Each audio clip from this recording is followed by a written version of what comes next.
Second question देखो बेटा, second question में है 0 से π/2, अकेला साइन दिया है, sign to the power 4x cos की पावर 0 मान लो, कॉस की पावर 0x dx।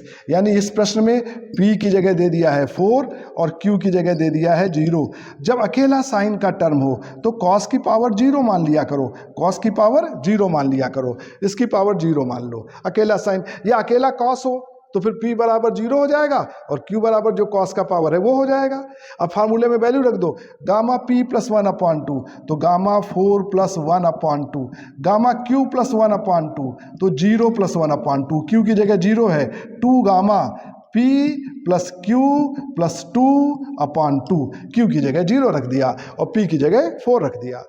फार्मूला वही लगाया है, p की जगह 4 है, q की जगह 0 है, यानी ये बराबर हो जाएगा गामा 4 प्लस 1 ये 5/2 हो जाएगा, ये गामा 1/2 बचेगा, यहाँ पे 2 गामा 4 2 6 3 बचेगा। सिंप्लीफाई करेंगे, 5/2 को करेंगे तो 3/2 into 1/2 into under root pi आ जाएगा और 1/2 गामा ये पाई अंडर रूट के बराबर होता है और ये 2 गामा 3 की वैल्यू करेंगे तो 2 इंटू 1 आएगा। सॉल्व करेंगे तो 3 पाई हो जाएगा, ऊपर 3 पाई मिलेगा हमें, नीचे 2 दूनी 4 दूनी 8 दूनी 16, 3 पाई/16, ये इस प्रश्न का आंसर आ जाएगा। तो अकेला साइन या कॉस है तो भी इस तरीके से ये क्वेश्चन सॉल्व हो जाते हैं। थर्ड क्वेश्चन देखते हैं बेटा। थर्ड क्वेश्चन हमारा इंटीग्रेशन 0 से लेकर a, यहाँ पे x टू द पावर 4, यहाँ पे a square minus x square whole to the power 5/2 dx। अब बच्चों इस प्रश्न को सॉल्व करने के लिए आप एक सब्स्टिट्यूशन ले लो, x equal to sine theta ले लो। तो यदि x equal to sine theta लेंगे तो dx इक्वल टू क्या होगा, कॉस थीटा डी थीटा हो जाएगा। अब यहाँ वैल्यू रखो तो इंटीग्रेशन बराबर होगा, जब x का मान 0 रखोगे तो थीटा 0 आएगा और जब x की जगह a रखोगे, सॉरी बच्चों थोड़ा सा चेंज कर लो, x equal to a sine theta लो लो तो dx equal to a cos theta, क्यों नहीं तो a गड़बड़ करेगा, तो x की जगह a रखेंगे, a कट जाएगा, साइन थीटा इक्वल टू 1 तो थीटा π/2 के बराबर आएगा।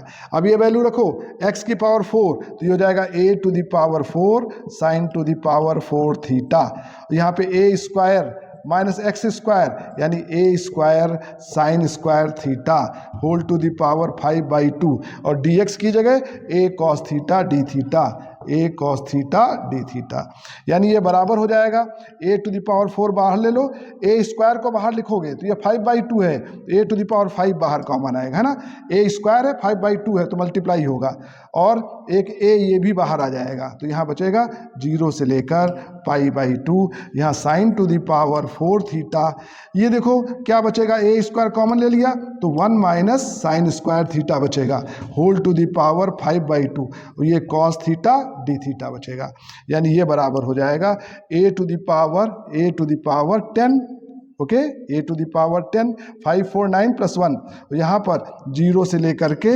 π/2 sine to the power 4 theta, okay. अब यहाँ देखो 1 माइनस साइन स्क्वायर थीटा, ये क्या होगा, कॉस स्क्वायर थीटा होगा, 1 माइनस साइन स्क्वायर और इसकी पावर 5/2 है, 2 2 कट जाएगा, कॉस की पावर 5 बचेगा और एक कॉस ये है तो cos two the power 6 theta d theta बचेगा, है ना।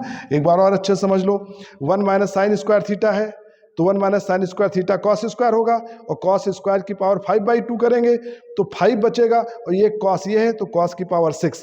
अब ये प्रश्न हमारा टोटल इस टाइप का बन गया, इतना सब्स्टिट्यूशन किया तो ये क्वेश्चन हमारा इस टाइप का बन गया। इसमें फार्मूला लगा देते हैं, तो अब यदि हम इसमें ये फार्मूला लगाते हैं तो ये हमारा बराबर हो जाएगा, दिस विल बिकम, ये बराबर हो जाएगा हमारा, देखिए a टू द पावर 10 ऐसा सच आएगा, a टू द पावर 10 और यहाँ पर आप गामा 5/2 हो जाएगा, 4 प्लस 1 है 4 प्लस 1/2, गामा यहाँ पे 6 है 6 प्लस 1/2 अपॉन 2 गामा, यहाँ पर 4 प्लस 6 प्लस 2/2, 4 प्लस 6 प्लस 2/2, यानी ये बराबर हो जाएगा a टू द पावर 10, यहाँ पे गामा 5/2, गामा 6 7/2 अपॉन 2 गामा, ये हो जाएगा 6 4 10 12 गामा 6, ओके। अब हम इसकी वैल्यू निकाल लेंगे बच्चों, तो ये बराबर हो जाएगा, दिस विल बिकम, ये सॉल्व होकर के आ जाएगा a to the power 10 gamma 5/2 को लिखेंगे 3/2 1/2 अंडर रूट पाई। 7/2 को लिखेंगे 5/2 3/2 under root pi upon 2। Gamma 6 को लिखेंगे 5 इंटू 4 इंटू 3 इंटू 2 इंटू 1। अब देखो ये 3 कैंसिल, ये 5 कैंसिल, ओके राइट। अब ऊपर बचेगा a टू द पावर 10 बचेगा, ओके, अंडर रूट पाई पाई बचेगा, और ये 3 बच जाएगा, 3 ये वाला 3 बच जाएगा, 3 पाई अपॉन, ओके है ना, ये 3 पाई बचा, 2 दूनी 4 दूनी 8 दूनी 16 दूनी 32 64 इंटू 4 यानी आपका आ जाएगा 3a to the power 10 pi upon 4 चौको 16 1 6 चौक 24 25 256। This is the answer. तो इस तरीके से इस पर आधारित ये क्वेश्चन हो जाएंगे। अब देखो बच्चों, इस प्रश्न को देखो, जैसा कि हमें पता है यहाँ पे अंडर रूट एक्स नहीं होना चाहिए। यदि यहाँ पे एक्स हो तो हम फार्मूला लगा सकते हैं। अपन ने जितने भी क्वेश्चन पढ़े हैं ई का पावर माइनस एक्स होता है। तो इसको सॉल्व करने के लिए सबसे पहला काम हम ये करेंगे कि हम यहाँ पे सब्स्टिट्यूशन ले लेंगे कि अंडर रूट एक्स जो हमारा है ये टी के बराबर होना चाहिए। यहाँ पे सिंगल वेरिएबल होना चाहिए, अंडर रूट में नहीं होना चाहिए। और इसको आप ऐसे भी लिख सकते हैं, x equal to t square लिख सकते हैं। तो डी एक्स इक्वल टू देखो क्या आ जाएगा, डी एक्स इक्वल टू आ जाएगा 2t dt। अब ये वैल्यू यहाँ रख दो आप, तो ये क्या हो जाएगा, this integration will become limit x की जगह 0 रखोगे तो t की वैल्यू 0 आएगी, x की जगह इन्फाइनाइट रखोगे तो t की जगह इन्फाइनाइट आएगा।